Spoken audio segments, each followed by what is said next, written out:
Hey guys, welcome back to my channel Ingita blog. তোমরা সবাই কেমন আছো? আশা করছি ভালো আছো। আমিও খুব ভালো আছি। তো আমার নতুন একটা ব্লগে তোমাদের সবাইকে ওয়েলকাম জানাই। আজকের ব্লগটা হতে চলেছে খুবই একটা সুন্দর ব্লগ। তো আজকের ব্লগটা আমি সকাল থেকে স্টার্ট করছি, যেহেতু আজকে ইতু পুজো। তো ইতু পুজোর দিন আমি সকাল থেকে কি করি, কি খাওয়া দাওয়া করি, আর কেমনভাবে আমাদের নিয়ম নীতি হয়, তো সেসবই থাকছে এই ব্লগে। তোমরা অবশ্যই দেখবে, কেউ স্কিপ করবে না। তো গাইজ, দেখতেই পাচ্ছ এখানে 3 রকমের পিঠে পালো আছে। তো এই যে ইতু পুজোর মেন যেটা হচ্ছে সেটা হলো এই 3 রকম পিঠে পালো।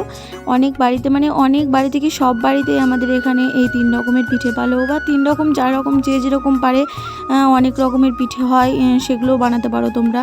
তো এই পুজোতে কিন্তু পিঠে লাগে। তো সেই জন্য আমরা সবাই রাত্রে পিঠে বানিয়ে রেখে দিয়েছিলাম, সকালে সেটাতেই পুজো করছি। সকালবেলা তো পিঠে বানিয়ে তারপরে পুজো করো, সেটা তো আর হয় না। ওই জন্য রাত্রেবেলাতে কাজটা আমরা একটু আগিয়ে রেখেছি। সব বাড়িতে এটা করে, আমরাও করেছি, রাত্রেবেলায় পিঠেটা করে নিই, তাহলে আর সকালে ঝামেলাটা থাকে না। তাই আমরা রাত্রেই করে রেখে দিই। তো এই যে দেখতে পাচ্ছ, মার এখানে পুজো করা মানে স্টার্ট করে দিয়েছে, সব জোগাড় যন্ত্রণা হয়ে গেছে, মানে সবাই মিলে করে নিয়েছি একসাথে। তো এখন মার পুজো হবে, তারপরে আমি করব, মানে বড় থেকে স্টার্ট হবে। তো মা বড়, তারপরে আমি, তারপরে আমার ভাইয়ের বউ, তারপরে আমার বোন। তো এইভাবেই আস্তে আস্তে সবাই মিলে পুজোটা করে নিলাম।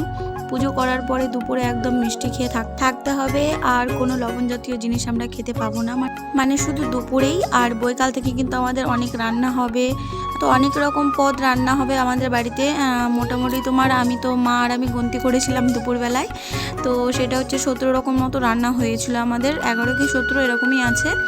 তো চলো পুরো ব্লগটা আমার দেখতে থাকো, আর কিভাবে আমরা পুজোটা করি সেটাও তোমরা দেখো। আর তোমরা কিভাবে পুজোটা করো সেটাও আমাকে কমেন্ট করে অবশ্যই জানাবে। তো ভিডিওটাকে স্কিপ না করে পুরো ভিডিওটা আমার দেখতে থাকো।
তো পুজো শেষ করে এখন যাচ্ছি বাগানে। আর বাগানে যাওয়ার পরেই দেখো কি সুন্দর একটা জিনিস পড়লো চোখের সামনে। তো ভিডিও না করে আর থাকতে পারলাম না, তাই একটা ছোট্ট ক্লিপ নিয়ে নিলাম তোমাদেরকে দেখার জন্য। তো এই যে দেখতে পাচ্ছ আমাদের গ্রামের পরিবেশ দেখতে পাচ্ছ, অনেকটাই সুন্দর, পুরো সবুজ সবুজ। তো তাই একটু সবাই মিলে ঘুরতে গেলাম। আর যেহেতু সকাল থেকে ধরো না খেয়ে আছি, দুপুরে সেই আমার কিন্তু মিষ্টি জিনিসটা একদম পছন্দ না। তো ভাবলাম যে যাই একটু ঘুরে আসি, কেমন কি আছে সেটা দেখাও হবে, আর কিছু তুলে নিয়ে আসা হবে। তো নিয়েও এসেছিলাম, অনেক কিছুই তুলে নিয়ে এসেছিলাম, বেগুন, বাঁধাকপি, ফুলকপি এসব তুলে নিয়ে এসেছিলাম। তো এগুলোও রান্না করেছিল, মানে জমি থেকে তুলে নিয়ে এসে রান্না করার মজাই আলাদা কিন্তু। তো দারুণ লাগলো আমার, অনেক দিন পরেই এলাম এই আমাদের জমি, মানে আমাদের এখানে। তো শীতকালে এই সর্ষের বাগান আসতে কার কার ভালো লাগে, আমার কিন্তু ভীষণই ভালো লাগে। আর সর্ষের ফুলের যে গন্ধটা হয়, মানে সবুজ সবুজ, মানে সর্ষের ফুলে যে গন্ধটা আসে সেই গন্ধটা কিন্তু আমার ভীষণই ভালো লাগে। তো আসার সময়তে অনেকগুলো তুলে নিয়ে এসেছিলাম ফুল, মানে গোচ্ছা করে তুলে নিয়েছিলাম। আমরা ছোটোবেলায় আগে এসবের মালা করতাম, কানের করতাম, খেলতাম। তো সেসবই করে আমরা নিয়ে এসেছিলাম, অনেকগুলো গলায় পরেছিলাম। তো তারপরে আমরা এই যে লঙ্কা গাছ দেখতে পাচ্ছি, লঙ্কাও তুলেছিলাম, অনেকগুলো লঙ্কা নিয়ে এসেছিলাম বাড়িতে, পকেটে পকেটে ভরে নিয়ে এসেছিলাম। কোনো জায়গা নিয়ে যায়নি তো, তাই পকেটেই ভরে নিয়েছিলাম। আর এই যে দেখতে পাচ্ছ বাঁধ, এই আমি বাঁধ পার হলাম, বাঁধ পার হয়ে একটু বাঁধের ওই পারে যাব। মানে এখানে দেখার মতো অনেক কিছুই আছে, কিন্তু হাঁটাটাও অসম্ভব, তো ওই জন্য আর যাওয়া হলো না, এখান থেকেই ঘুরে গেছিলাম। ওই যে ওই পার হয়েছি, তারপর থেকেই এই যে আবার সেই সর্ষের ভুঁয়ের ওখানে একটু গেলাম।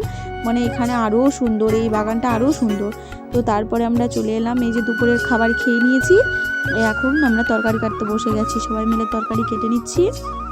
তো এখন তরকারি কাটা হবে, তারপরে কিন্তু আমরা রান্না বসিয়ে দেব। তো চলো এখন বাড়ি যাচ্ছি, এই যে বাড়ি ফিরে যাই। তো মারা ওদিকে তরকারি কাটছিল, তো আমি ছোট্ট একটা ক্লিপ নিয়ে এসেছিলাম, তখন আমরা মানে বেরিয়েছিলাম তখন, তো ওটাই মধ্যেখানে একটু দিয়ে দিয়েছি। তো এই যে দেখতে পাচ্ছি লঙ্কা, কি সুন্দর লঙ্কা, দেখো গাছে দারুণ লঙ্কা হয়ে আছে। তো আমাদের মানে আমি তুলেছি অনেকগুলোই। আর বেগুনগুলো দেখে তো মনে হচ্ছে যে তুলে নিয়ে চলে যাই, কিন্তু পরের জমি যেহেতু বকবে, তাই আমরা বেগুনগালা তুলে নিখো, কারণ আমাদের মানে আমাদের যে জমিগুলো আছে সেগুলো কিন্তু বেগুন আছে, তো ওখান থেকেই বেগুন নিয়ে গেছিলাম। তারপরে আমি এসে ঘুমিয়ে পড়েছিলাম, যেহেতু অনেক দূর হেঁটেছিলাম তাই ঘুমিয়ে পড়েছিলাম। তো মা এদিকে কিন্তু সব রান্না করে নিয়েছে, আমি রান্না করিনি, খুব মাই রান্না করেছে, অনেক রকম রান্না হয়েছে। যখন খেতে বসবো তখন অবশ্যই তোমাদের দেখাবো। আর এই যে দেখতে পাচ্ছি এখন রান্না করে ঠাকুরকে দিয়ে দেওয়া হচ্ছে, মানে থানের সামনে এটা দিয়ে দেবে, তারপরে ঠাকুর এটা খাবে, তারপরে আমরা খেতে পাবো। তো ওই জন্য মা দেখো কি সুন্দরভাবে ডেকোরেশন করছে, মানে হালকাভাবে, তো সুন্দরই লাগছিল দেখতে। আর এই জিনিসটা মানে এই দিনটা আমার ভীষণই ভালো লাগে, কারণ অনেক রকম তরকারি পাই এই দিনটাতে, তো অনেকই ভালো লাগে। এই যে দেখতে পাচ্ছ মা সুন্দরভাবে পুজো করছে। তো এটা পুজো হয়ে যাক, তারপরে আমরা খাবো। তোমরা পুজোটা দেখো কিভাবে করে।